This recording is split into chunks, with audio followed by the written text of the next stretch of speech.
It is estimated that nearly 100% of the 600 million lamps sent to landfills and incinerators each year are broken, amounting to 30,000 pounds of mercury waste.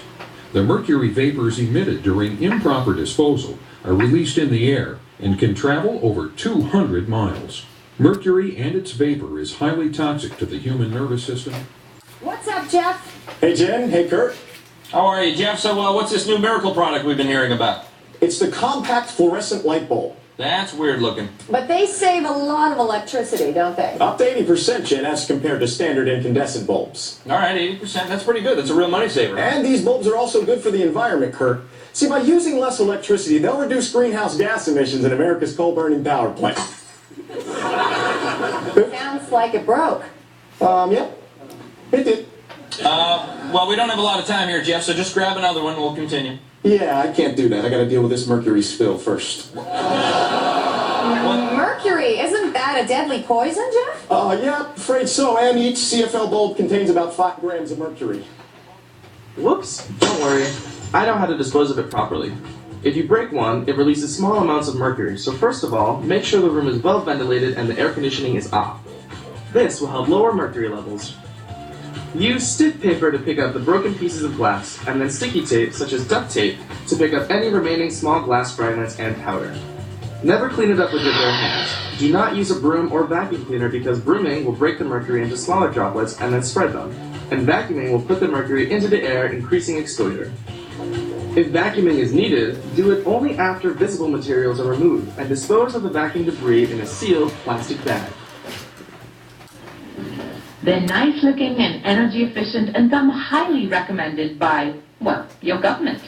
But they might be making you sick because CFLs produce what's called dirty electricity. I Skyped with an expert in the field, Professor Magda Harris, to find out exactly what this means. Clean electricity is a smooth sine wave that just goes up and down 60 times a second. And when you have dirty electricity, you have these spikes that right on top of it. And these are high-frequency transients. And we know that they affect electronic equipment, and we're learning that they also have effects on humans.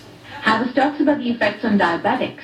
We can take a person who has a certain level of blood sugar, put them into an environment where they're exposed to dirty electricity or radio frequencies, and their blood sugar will begin to climb. We can then move them into a clean environment, and their blood sugar will begin to fall. So we can turn it on and off just like a light switch. We've worked with people who have multiple sclerosis, and when they're in a dirty environment, their neurological symptoms are bad, and when they're in a clean environment, they improve. Let's go to my house now, where Tom Nader, an EMF or electromagnetic frequencies expert, is helping me do an experiment. We want to see how much CFLs change the EMF field in my home. We start with a base reading. This is when nothing but the fridge is running. Then we try an incandescent bulb. No change. Ditto a halogen bulb. Now a CFL.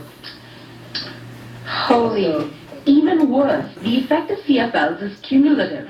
So more CFLs equal more dirty electricity. The more CFLs you add throughout your house, and in a typical home, I counted in my home, I've got 50 light bulbs, right? And if I replace them all...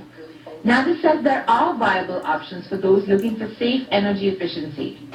For example, a GS filter or a Graham Stetzer filter which cleans the power on your circuit. Or... So this is an LED bulb. It doesn't produce dirty electricity. There's no mercury in them. Plus, they're the most energy efficient bulbs on the market, and they last longer than your average CFL. Now let's check back in with our consumer advocate, Jeff Blankenship, who was just telling us about those amazing CFL light bulbs. Are you there, Jeff? Hey, guys. So, as I was saying, if every regular light bulb in America was replaced by these Who are those guys? Housekeeping. They're here to clean up the mercury spill thing. Jeff, are you sure that those people are from housekeeping? Those look like hazmat suits. Yeah? Huh. Well, I guess I didn't know that because I was distracted by the fact that these babies are 80% more... Hey, Amiga, do you mind? I'm on TV here. Just trying to get a level, sir. Look, I'm trying to do a consumer report here. Report's over, sir. Excuse me? You're in the hot zone. You've been contaminated. Jeff, is this a bad time for you? No. In fact, I can't think of a better time to tell the viewers the difference these bulbs can make when Sir, we need you to remove all of your clothing and put on these goggles. You know what, Jim? Let's pick this up later. Good idea. Good idea. Those guys from housekeeping are pretty rough, huh? They don't get around. We'll be right back.